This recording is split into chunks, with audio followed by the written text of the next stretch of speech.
자, 오늘 저희가 함께 깊이 들여다볼 자료는요. 바로 모 가우닷의 행복을 풀다입니다. 네, Solve for Happy죠. 이 책의 저자가 이력이 정말 대단히 특별하더라고요. 맞아요. 구글의 미래기술연구소, 그 유명한 X 있잖아요. 네네. 거기 최고 사업 책임자였던 엔지니어. 그러니까 모든 걸 논리와 데이터로 보는 사람이죠. 그렇죠. 엄청난 성공을 이뤘고 부도 엄청났지만 정작 본인은 늘 불행했다고 하니까요. 아이러니하네요. 그러다 정말 인생을 완전히 바꿔놓는 비극을 겪고 나서 행복을 뭐랄까 공학 문제처럼 분석하기 시작했다는 거잖아요. 맞습니다. 오늘은 행복을 성취하는 게 아니라 설계할 수 있다는 이 독특한 접근법 한번 제대로 파헤쳐보겠습니다. 이 책의 시작점이 사실은 굉장히 개인적인 고통에서 출발해요. 그 아들 이야기? 네, 바로 저자의 21살 아들 알리의 갑작스러운 죽음이죠.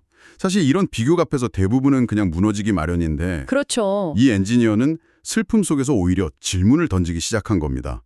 왜 나는 불행한가 하고요. 감정이 아니라 철저한 이성으로요? 네, 논리를 무기 삼아서 행복의 원리를 역으로 추적해 나가는 거죠. 책 전체를 관통하는 질문이 바로 이겁니다. 우리는 왜 이미 가진 것들로 충분히 행복하지 못할까? 좋습니다. 오늘 그 엔지니어의 해답을 한번 따라가 보죠. 그가 가장 먼저 내놓는 게 바로 행복 방정식이던데요. 네, 맞아요. 공식이 행복은 당신의 사건에 대한 인식에서 삶에 대한 기대치를 뺀 것보다 크거나 같다. 이게 수학표만 보면 좀 머리가 아파서요? 하하, 그렇죠. 그 복잡한 기호는 그냥 잊으셔도 괜찮습니다. 네. 핵심은 딱 이거예요. 행복은 현실에서 기대를 뺀 값이다. 현실에서 기대를 뺀 값. 네, 근데 여기서 아주 중요한 반전이 하나 있습니다. 저자가 말하는 이 현실이라는 게요, 객관적인 사실 그 자체가 아니라는 겁니다. 그럼 뭔가요? 바로 그 현실을 바라보는 우리의 인식, 다시 말해서 생각이라는 거죠. 그러니까 우리가 통제할 수 있는 유일한 변수가 바로 그 인식이라는 거군요. 사건 자체는 바꿀 수 없지만요. 정확합니다. 책에 나오는 그 유명한 자동차 사고 이야기가 바로 이 방정식을 아주 명확하게 보여주는 예시죠. 맞아요. 저도 그 부분 읽으면서 정말 소름이 돋았어요. 저자의 아내가 정말 아끼던 클래식 차를 몰고 나갔다가 트럭이랑 정면 충돌을 한 거예요. 생각만 해도 끔찍한데요? 차가 거의 폐차 직전까지 갔으니까요. 보통 이런 상황이면 화가 나거나 절망해야 정상이잖아요. 당연하죠. 근데 저자는 오히려 기쁨을 느꼈다고요. 기쁨이요? 네. 왜냐하면 차가 박살났지만 아내는 머리카락 한 올 다치지 않았다고 상황을 인식했기 때문입니다. 만약에 똑같은 차가 그냥 주차장에 서 있었는데 누가 와서 박았다면 기분이 완전히 달랐겠네요. 그렇죠. 내 소중한 차가 망가졌다는 그 생각에만 사로잡혔겠죠. 결과는 망가진 차로 똑같은데 그 과정을 어떻게 해석하느냐에 따라서 감정이 정말 천국과 지옥을 오가는 거네요. 바로 그겁니다. 우리를 불행하게 만드는 건 사건이 아니라 그 사건에 달라붙는 우리의 생각인 거죠. 그럼 여기서 바로 다음 질문으로 넘어가게 되네요. 왜 우리는 자꾸만 사건을 부정적으로 해석해서 스스로를 불행하게 만들까? 네, 저자는 그 원인을 우리가 세상을 오해하게 만드는 6가지 거대한 착각 때문이라고 봐요. 6가지 착각이요? 네, 뭐랄까 우리 뇌에 기본적으로 내장된 버그 같은 거라고 설명합니다. 뇌의 버그라니 재미있는 표현이네요. 오늘은 그 6가지 중에 좀 핵심적인 몇 가지만 깊게 들여다보죠. 첫 번째 착각이 생각에 대한 거였는데 이건 정말 충격적이었어요. 어떤 부분이요? 내 머릿속에서 말하는 목소리가 내가 아니다 라는 주장이요. 그렇죠. 보통 우리는 데카르트의 나는 생각한다 고로 존재한다 이 말을 거의 진리처럼 받아들이잖아요. 네, 내 생각과 나를 완전히 동일시하죠. 근데 저자는 여기에 정면으로 도전하는 겁니다. 머릿속에서 쉴 새 없이 떠드는 그 목소리는 당신이 아니라 당신의 뇌가 만들어내는 수많은 제안 중 하나일 뿐이라고요. 제 뇌가 24시간 내내 헤드라인을 뽑아내는 뉴스 스티커 같다는 비유가 떠오르네요. 오, 좋은 비유인데요. 넌 부족해. 저 사람이 널 싫어하는 것 같아. 이건 망할 거야. 이런 자극적인 헤드라인을 계속 보내는 거죠. 맞아요. 저는 그동안 제가 그 뉴스 스티커 자체라고 생각했는데 사실은 그 헤드라인들 중에서 뭘 클릭할지 결정하는 편집장이었다는 거네요. 완벽한 비유입니다. 우리는 뇌라는 엄청난 슈퍼컴퓨터를 가졌으면서도 그게 멋대로 쏟아내는 부정적인 생각들을 그냥 방치하고 심지어 그걸 나라고 믿어버리는 오류를 범하고 있다는 거죠. 그 목소리랑 나 사이에 거리를 두는 것, 그게 행복을 위한 첫걸음이군요. 네. 생각이 내가 아니라면 그럼 대체 나는 누구인가? 이게 자연스럽게 두 번째 착각, 자아에 대한 이야기로 이어지네요. 그렇죠. 우리는 보통 나를, 내 직업, 내 몸, 내 소유물, 심지어는 내가 가진 신념이랑 동일시하잖아요. 맞아요. 저자는 이것들이 전부 우리가 잠시 쓰고 있는 가면일 뿐이라고 말합니다. 여기서 아주 재밌는 사고 실험을 하나 제시하는데요. 네. 커피숍에 앉아있는 한 남자를 상상해 보라는 겁니다. 그는 생각하죠. 내 인생은 한 편의 영화고 나는 이 영화의 주인공이야. 뭐 대부분 그렇게 생각하지 않나요? 저도 제 인생의 주인공은 저라고 생각하는데요. 그렇죠. 근데 저자가 여기서 아주 날카로운 질문을 던집니다. 그럼 당신의 전 여자친구의 영화에서 당신은 어떤 역할이죠? 하고요. 아, 갑자기 주인공에서 조연, 어쩌면 악역, 아니면 그냥 지나가는 행인 1이 되어버리는 거죠. 그러네요. 우리는 수많은 다른 사람들의 영화에 각기 다른 역할로 등장하면서 오직 내 영화에서만 내가 주인공이라는 착각에 빠져 산다는 거군요. 맞습니다. 이 착각에서 벗어나는 순간 타인의 평가나 시선이라는 압박감에서 정말 놀랍도록 자유로워질 수 있습니다. 그 아랍설화 커피와 컵 비유도 이 부분에서 정말 인상 깊었어요. 네, 저도 그 비유가 참 좋았어요. 성공한 제자들이 스승에게 와서 스트레스가 너무 많다고 불평을 하죠. 네. 그러자 스승이 말없이 아주 평범한 컵부터 화려하고 비싼 컵까지 다양한 컵에 똑같은 커피를 따라줍니다. 그리고 제자들은 당연히 제일 좋아 보이는 컵을 집어들었겠죠. 바로 그렇죠. 그때 스승이 말합니다. 보아라, 너희는 모두 비싸고 아름다운 컵을 골랐구나. 하지만 너희가 정말 원했던 건 커피이지 컵이 아니었잖니. 여기서 컵이 사회적 지위, 부, 명예, 외모 같은 걸 상징하는 거군요. 네.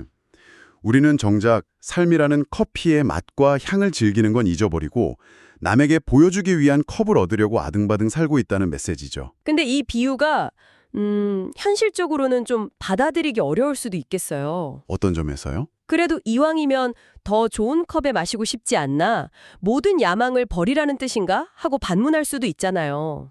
아주 좋은 지적입니다.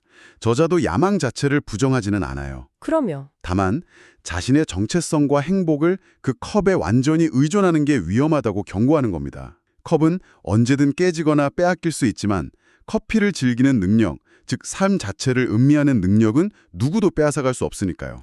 컵을 추구하되 컵이 곧 나는 아니라는 사실을 잊지 말라는 거군요. 바로 그겁니다. 알겠습니다. 이제 세 번째 착각, 통제에 대한 이야기로 넘어가 보죠. 이건 특히 저처럼 계획 세우기 좋아하는 사람들한테는 정말 뼈아픈 얘기일 것 같아요. 아하, 그렇죠. 우리는 인생을 계획하고 통제할 수 있다고 믿지만 사실은 그럴 수 없다는 거니까요. 네. 저자는 여기서 두 가지 개념을 가져옵니다. 바로 블랙스완과 나비 효과죠.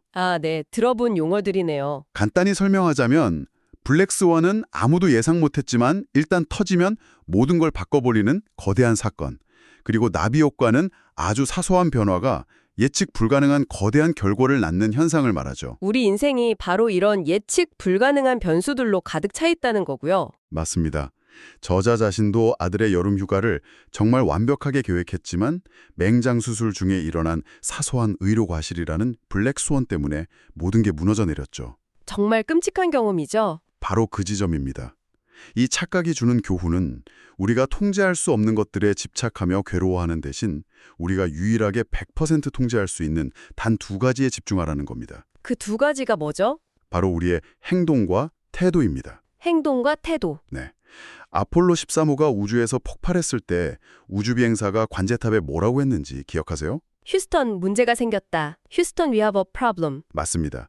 비명을 지르거나 절망하지 않았어요.